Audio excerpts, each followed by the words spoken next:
সবাই বলো পিন্টু ভাই বিজয়ের মৌলিবাসীর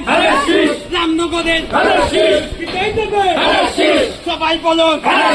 বাপ্পা চাচা বলে কালাম বলে কালাম নির্যাতনে খাটায় ওরে বাবা